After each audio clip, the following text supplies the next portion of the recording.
सभी मलिक मुर्रा lover channel देखने वाले भाइयों को मेरी तरफ से नमस्कार, सत श्री अकाल, अस्सलाम वालेकुम। जैसे कि आपको पता है कि बहुत सारे भाई फार्मर भाई या जो प्रैक्टिस करते हैं वो अपने फार्म पे आके ने जो जैसी भी अपने पास होती है, इसको आप ट्रेनिंग कह सकते हो या अपना अनुभव शेयर कह सकते हो, आप जो हमारा अनुभव वो शेयर करते हैं। और जो प्रैक्टिकली आपके पास है उससे बड़ी ट्रेनिंग कहीं नहीं होती। किसी भी इंस्टीट्यूट में आपको कोई भी बारीकी नहीं बताई जाती क्योंकि उनको नॉलेज नहीं होती। वहाँ प्रॉब्लम क्या होती है, जितने भी इंस्टीट्यूट है जैसे CIRB है या और भी है, कोई भी है, लुधियाना में है, जहाँ भी ट्रेनिंग दिलाई जाती है तो वहाँ पे ट्रेनिंग कौन देते हैं, एक मोटा मोटी चार्ट तैयार किया जाता है, एक लेक्चर तैयार किया जाता है और उसी के ऊपर प्रोफेसर बोल के चला जाता है। जबकि जो एक्चुअलिटी बात है, जो धरातल पे ऊपर जो फार्मर ने काम करना है, ग्राउंड पे जो काम करना है, उससे उन बातों का काफ़ी हद तक कोई मेल मिलाप नहीं होता। क्योंकि मैंने भी इस टाइप की ट्रेनिंग देखी है।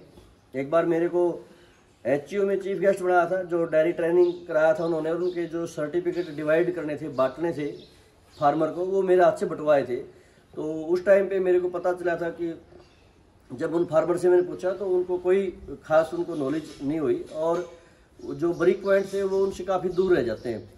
तो जो लोग इतनी दूर से इच्छा रखी न वहाँ पे ये सोचते हैं कि हमारा का ट्रेनिंग होने के बाद हमें परफेक्ट नॉलेज जिसकी हो जाएगी किसी भी इंस्टीट्यूट में, वो नहीं हो पाती है। सिर्फ वहाँ से आपको एक सर्टिफिकेट मिलता है। लेकिन जहाँ पे हम बेसिकली इस काम से जुड़े हुए हैं बारीकी से, बचपन से लेकिन अभी तक 22-23 साल इस काम के अंदर निकाले हैं, वो अनुभव कहीं उनसे आगे है। क्योंकि वो लोग भी कई बार हमारे से एडवाइस लेते हैं, सलाह लेते हैं मैनी टाइम। जैसे CIRB है, फीड के ऊपर है, मैनेजमेंट के ऊपर है, वो डिस्कस करते हैं हमारे से, HCO भी करती है। 2 साल मेरे फार्म का अडोप्ट भी किया था HCO ने, वो मैंने भाई सुखविंदर से बात भी की थी। उनके मेस्टेटिक्स आता था और वो बहुत सारे टीट उनके एनिमल के डेड हो जाते थे, तो उनके आगे एक बड़ा चैलेंज था।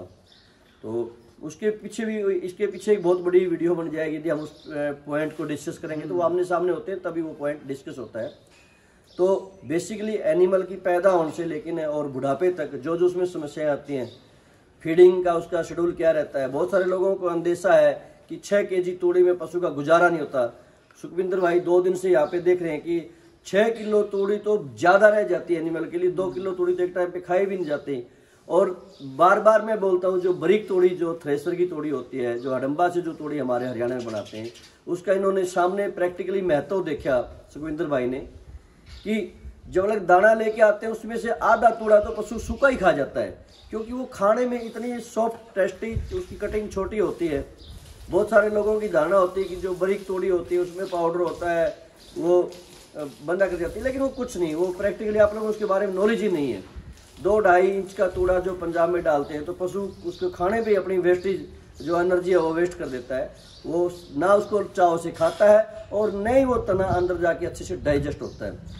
तो ये छोटी छोटी प्रॉब्लम, ये शंकाएं, ये भाई सुखविंदर की भी थी। तो इन्होंने काफ़ी बार आने के लिए इच्छा जताई, तो मैंने तो बोल दिया था उसी टाइम पे, भाई कभी भी आप आ जाओ।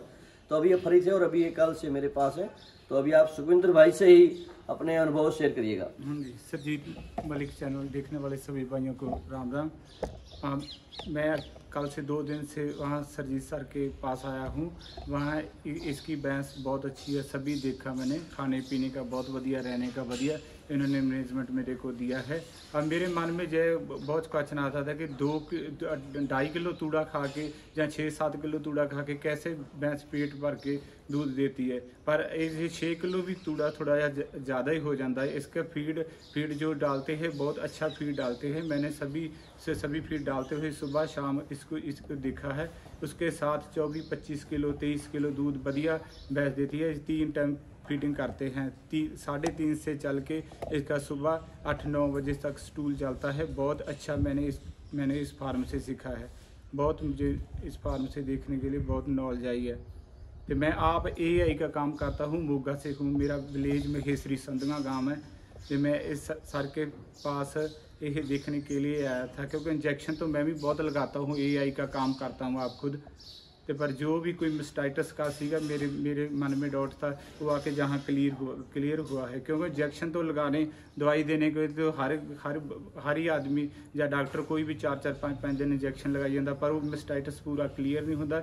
इतने दूध की पूरी सैंपलिंग भरी जाती है, उसके साथ ही जो नवा एनिमल इस फार्म में आता है पहले उसकी दूध की सैंपलिंग भरी जाती है, फिर उसको देखा जाता है कौन सा बैक्टीरिया इसमें है, फिर जाके उसी को जो भी एंटीबायोटिक लगता है उसी के साथ ट्रीट किया जाता है। तो बहुत अच्छा मैंने ये सारा कुछ देखा है, सीखा है। बहुत बढ़िया पशु है, जो किसी ने कोई पशु खरीदना है या कोई अच्छी ब्रीड का है वहाँ से आके खरीद सकता है। मैंने जो भी मेरे क्वेश्चन थी मैं सर के साथ पूरा नॉलेज सर ने मुझे दिया है, हम इससे बहुत खुश हूँ। सुखविंदर भाई ने खुद यहाँ पे देखा है कि इनके सामने कल एक बफेलो मेरे फार्म पे आती है, कल शाम को आती है वो, और बफेलो भी कोई नॉर्मल नहीं है, 18-19 किलो की बफेलो दूध तैयार है। फिर भी हमने आते उसका सुबह सैंपलिंग करा दिया। क्योंकि कई बार क्या होता है, सब क्लाइनिक बैक्टीरिया होता है, उसके अंदर बैक्टीरिया होता है लेकिन वो सुस्त होता है, वो किसी भी टाइम पशु में एक्टिव हो सकता है, जिसको आप थनैला बोलते हो। तो वो एक्टिव होने के बाद में फिर आपके पशु को नुकसान कर सकता है, दूध का नुकसान भी कर देता है, टीट भी उसमें खराब हो सकता है। तो समय रहते पहले हम उसको यदि टेस्ट करवा लेते हैं, यदि उसकी रिपोर्ट नेगेटिव आती है तो द बेस्ट है, यदि वो हल्का फुल्का कहीं पॉजिटिव आता है तो होम्योपैथिक वगैरह की हम सिंपली ट्रीटमेंट उसको देकर उसको कवर कर सकते हैं और पशु को रिप्रोडक्शन पे या उसका मोर प्रोडक्शन हम इस तरह ले सकते हैं। हरियाणा में कोई भी एनीबॉडी कोई भी सैंपलिंग टेस्ट नहीं करवाता है तो कौन करवाता है?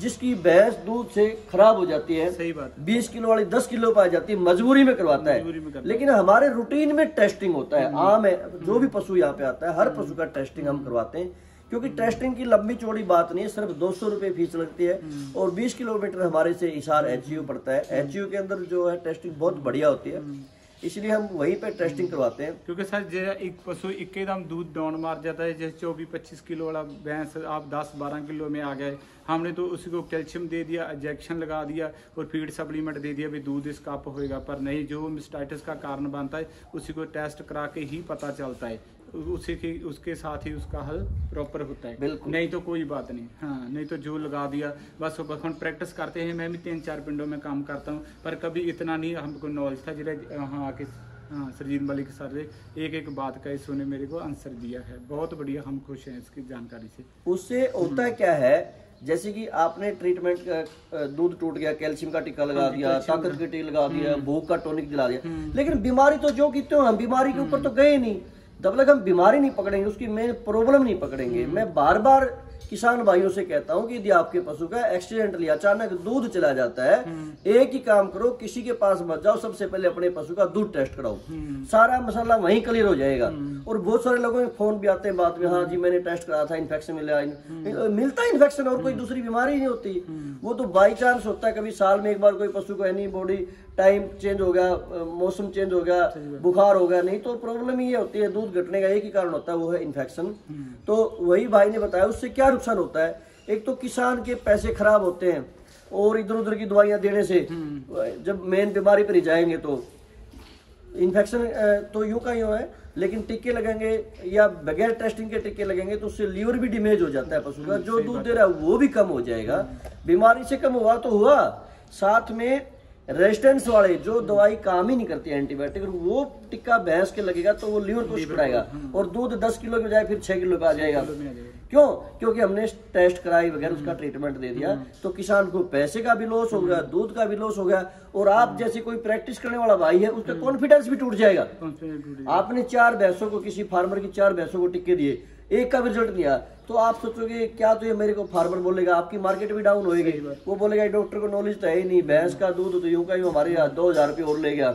लेकिन गलती आपकी भी नहीं है, क्योंकि आपको इस बारे किसी ने बताया ही नहीं। तो इन छोटी छोटी बारीकियों के लिए भाई यहाँ पे आते हैं, और सुखविंदर भाई ने यही शेयर किया, और मैं ज्यादा से ज्यादा बारीक से बारीक पॉइंट शेयर करने की कोशिश करता हूँ, ताकि कोई बंदा 500 किलोमीटर से, 200 किलोमीटर से, 1000 किलोमीटर से यहाँ पे आए तो उसको आने का प्रॉपरली बेनिफिट मिले।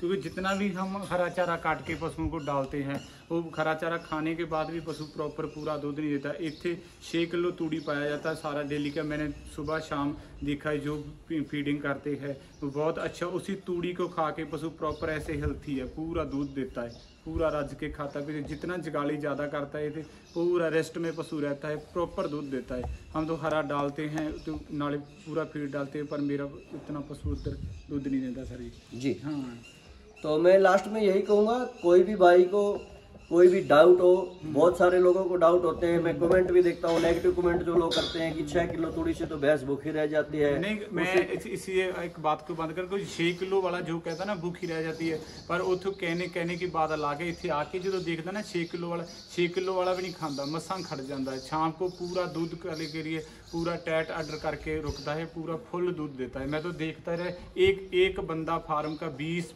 एनिमल को कवर कर रहा है, तो मेरे उधर गांव में एक बंदा 3-4 भैंस को कवर करता है, 20 एनिमल को कवर करता है एक बंदा। तो किसी भी भाई को कोई भी डाउट हो या कुछ आपको प्रॉब्लम हो, सुखविंदर भाई की तरह कोई यदि आप डेयरी करना चाहते हो, ब्रीडिंग करना चाहते हो या डॉक्टरी से रिलेटेड कोई पूछना चाहते हो तो आप एनी टाइम कोई भी आ सकता है। हर किसी के लिए अपना दरबार खुला है। धन्यवाद। सॉरी।